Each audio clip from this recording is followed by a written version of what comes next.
Oh, hello, it's David Tellisman.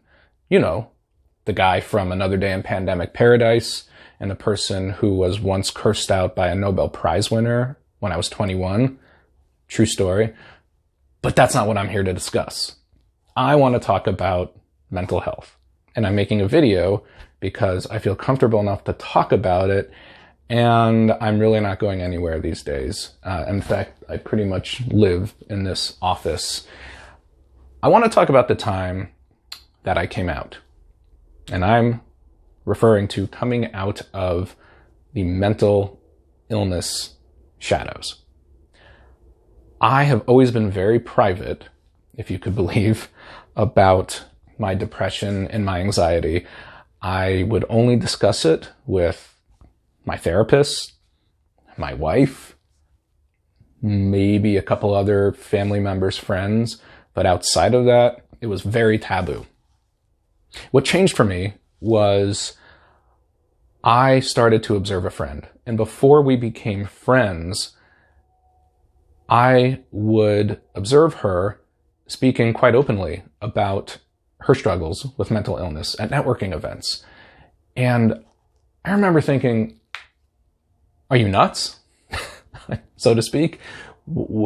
How could you talk about something so private to a group of people, to a group of, 30 people, sometimes 150 people?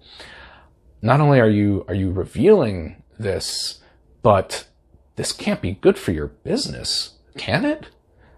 And I was really projecting because, like so many others, I hadn't discussed my struggles with depression and anxiety because it's private, because there is, despite how far we've come with mental health advocacy and awareness, there's still this perception that it is mind over matter. And if you impose your will enough, you could just forge ahead on through a panic attack or a major depressive episode. And quite frankly, I was worried that it would be bad for my business. Why would someone think I were stable if I'm talking about my depression and my anxiety? But there was something about the way she did it. And it wasn't just a TMI situation. It was part of her experience. And so that triggered me to beta test. And so at a small networking event where I was at a table with 3 other people, we were asked a question, what is something you can reveal about yourself that someone might not know? And I was thinking of, some anodyne things. Then I thought, why not go for it? And I said, well, I suffer from depression and anxiety. I manage it pretty well, but it's a struggle. And yeah, I'm talking about it. I even said this is kind of weird, but a funny thing happened. Everyone else at that table opened up about either their own diagnosis or a mental illness that someone's suffering who's very close to them, a friend or a family member. And the discussion just was so honest and genuine.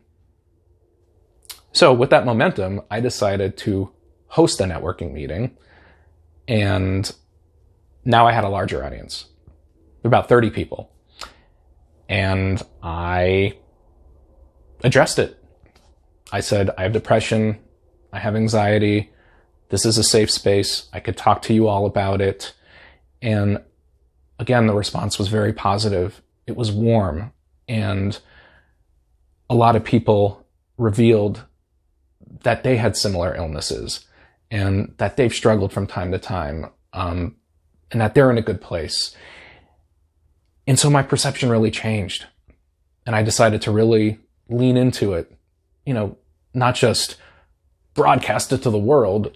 Obviously I use discretion, but whereas I thought it would be detrimental to my business. It's been the opposite, because it's something that I'm passionate about, and I've carved out a niche now, and I write extensively on the topic either for myself or for clients. And it has also turned out to be good for my mental health to talk about it. Now look, you can do what you want, and I'm not here to say, shout to the rooftops that you have depression, anxiety, bipolar, ADHD, whatever.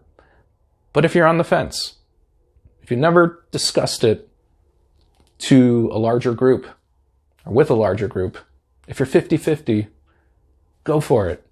If you're 40-60, go for it. And I hope your experience is like mine, and I think it will be, that people will be very caring. And also, it's your chance to educate people on this. If you like this, share it. If you thought it was garbage, cool, but please share it anyway. I look forward to talking to you next time.